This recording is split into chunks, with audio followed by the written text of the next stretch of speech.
నేను మా ఆవిడ బస్ టికెట్ దర్శనం బుక్ చేసుకోవాలంటే ఎక్కడికి వెళ్ళకుండా సింపుల్గా ఏం చేస్తాను తెలుసా అండి? ఏం చేస్తారు? ఎన్టీఆర్ వైద్య సేవ కార్డు ఉందా అని నన్ను అడిగారండి. నేను ఏం చేస్తానో తెలుసా? హాయ్ చెప్తాను. ప్రపంచంలో ఎక్కడా లేని విధంగా ఆంధ్రప్రదేశ్ ప్రభుత్వం మనమిత్ర వాట్సాప్ గవర్నెన్స్ విధానాన్ని తీసుకొచ్చింది. మీరు ఏ పనిలో ఉన్నా, మీకు ప్రభుత్వంలో ఏ సేవ కావాలన్నా వాట్సాప్ లో 9552300009 నెంబర్ కి హాయ్ అని పెట్టండి. కావాల్సిన ఆప్షన్ ని సెలెక్ట్ చేసుకోండి.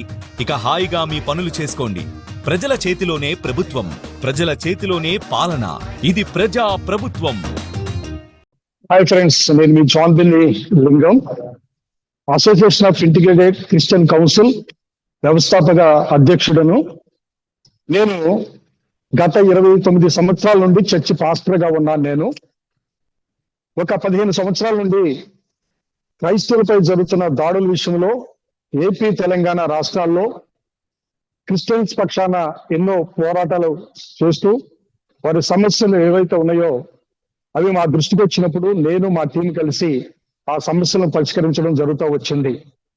ఈ ప్రెస్ మీట్ యొక్క ఉద్దేశాన్ని ఈ రోజున మీకు తెలియజేస్తున్నాను.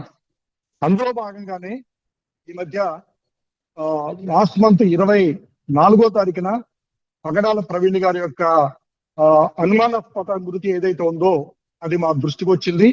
నాకు 25వ తారీఖు సాయంత్రం తెలిసింది. నేను 26వ తారీఖు ఉదయం ఆ ప్రాంతానికి వెళ్ళాను.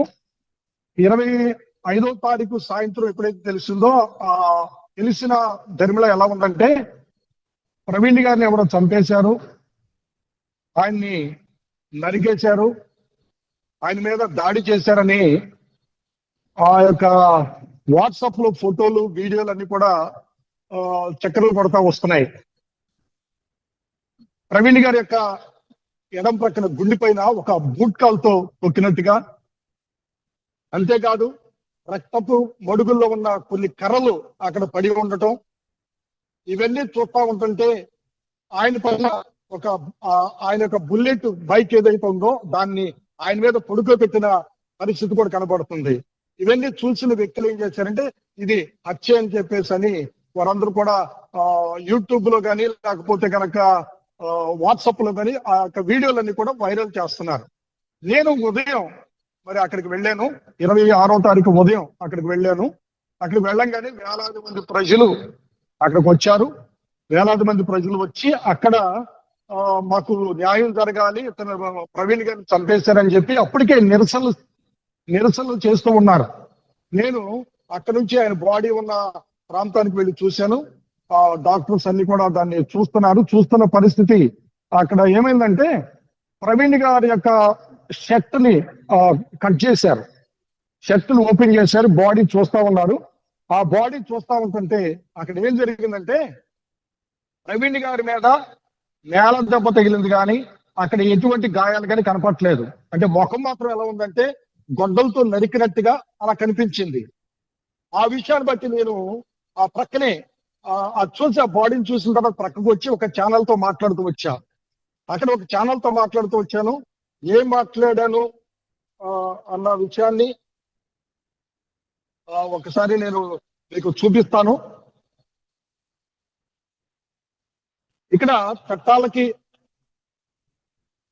ఉండాలంటే, ఇటువంటి సంఘటనలు జరగకుండా ఉండాలంటే రాష్ట్రంలో ఉన్న క్రైస్తవులందరూ కూడా ఊరి కావాలి. ఇది 100% కావాలని స్కెచ్ చేసి చంపేశారని నా డౌట్. అంటే జరగాలి. ఈ దర్యాప్తు జరగకపోతే దీని మీద నా డౌట్ అని చెప్పాను. అంటే ఇవి ఛానల్ అసలు ప్రచారం చేయలేదండి. నేనేదో మత విద్వేషాలు రెచ్చగొడుతున్నట్టుగా కొన్ని వీడియోస్ కట్ చేసి ముందుగా వేసి రకరకాలుగా నా మీద ఒక దళితుడిననే కదా నా మీద ఎంత వివక్ష చూపిస్తుంది. చాలా మంది అన్ని కులాలకు సంబంధించిన వ్యక్తులు చాలా మంది మాట్లాడారు కదా. క్రైస్తవులు అనే వాళ్ళు రాష్ట్రంలో జాతకాన్ని వాళ్ళకి కనపడతాం. మనం ఈ రోజున మన మీద ఎన్ని దాడులు జరుగుతున్నప్పటికీ బాగుంటున్నాం. పార్టీలకు అత్యధికంగా ఈ రోజున దర్యాప్తు జరగాలి. మనకి న్యాయం జరగకపోతే కనుక మమ్మల్ని అభిమానించే వాళ్ళు కానీ మమ్మల్ని వెంబడించే వాళ్ళు కానీ ప్రభుని పూజించే వాళ్ళు చాలా మంది ఉన్నారు. మీరు తప్పుడు మెసేజ్ ఇస్తే ఎలా ఉంటుందో ఆలోచించేయండి. రోజున రోడ్ల మీదకి వస్తాం. ఎంతవరకైనా సరే, ఎంతవరకైనా చికిత్సకి మేము సిద్ధంగా ఉన్నాం ఈ రోజు తెలియజేస్తున్నాం. ఎందుకంటే ఈ రోజున క్రైస్తవుడు అనేవాడు ఒక చెంప మీద కొడితే మేము ఎక్కడ దాడులు చేయలేదండి. మేము ఎవరి మీదకి వెళ్ళలేదు. ఇంకా మా చర్చిలు పడగొట్టేశారు, మమ్మల్ని కూలదోశారు, మమ్మల్ని ఇబ్బంది పెట్టారు, మా పాస్టర్లు జైల్లో వేశారు, మమ్మల్ని నానా రీతిలో ఇబ్బందులు పెడుతున్నారు. అదే రాజమండ్రిలో రాధామోహన్ దాస్ అనే వ్యక్తి మీద కంప్లైంట్ ఇచ్చాం వెళ్ళి. ఇంతవరకు అతను పిలిపించలేదు. క్రైస్తవులు దూషిస్తున్నారని చెప్పి ఇచ్చాం. అతని మీద ఏం ఎంక్వైరీ లేదు. ఎన్నో కేసులు ఉన్న వాళ్ళ మీద ఎక్కడ కూడా పట్టించుకోవట్లేదండి. అంటే మేము మైనార్టీలమని, మేము దళితులమని మమ్మల్ని వివక్షకు గురి చేస్తున్నారు. ఇది సాధులు చేయలేదు. ఈ రోజున పగడాల ప్రవీణ్ గారు ఈ రోజున ఆయన ఎంతో మంది అనాథ పిల్లలను ఆదుకున్నారు, కానీ ఎక్కడ ఎవరికి చెడు చేయలేదు. అటువంటి వ్యక్తిని చంపడానికి ఈ రోజున ఎలా వచ్చిందండి? ఎలా మనసు వచ్చిందండి? ఒకటే మేము అడుగుతున్నాం, ఈ రోజున ప్రభుత్వం వెంటనే దీని మీద దర్యాప్తు చేయాలి. మాకు న్యాయం జరగకపోతే కనుక తప్పనిసరిగా క్రైస్తవ గవర్నమెంట్ ఇస్తున్నాం. క్రీస్తు మహారాజుకి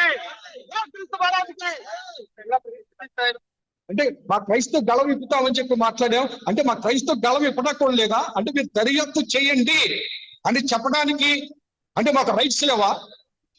అంటే మా పాస్టర్స్ చంపేశారన్న మాకు డౌట్, అనుమానాస్పద మృతి మాకు డౌట్ ఉంది. దాన్ని వ్యక్తపరిచి వేలాది ప్రజలు, తెలుగు 2 రాష్ట్రాల నుండి వేలాది ప్రజలు అక్కడికి వస్తే మా నోరులోకి అయితే ప్రయత్నం చేస్తారా?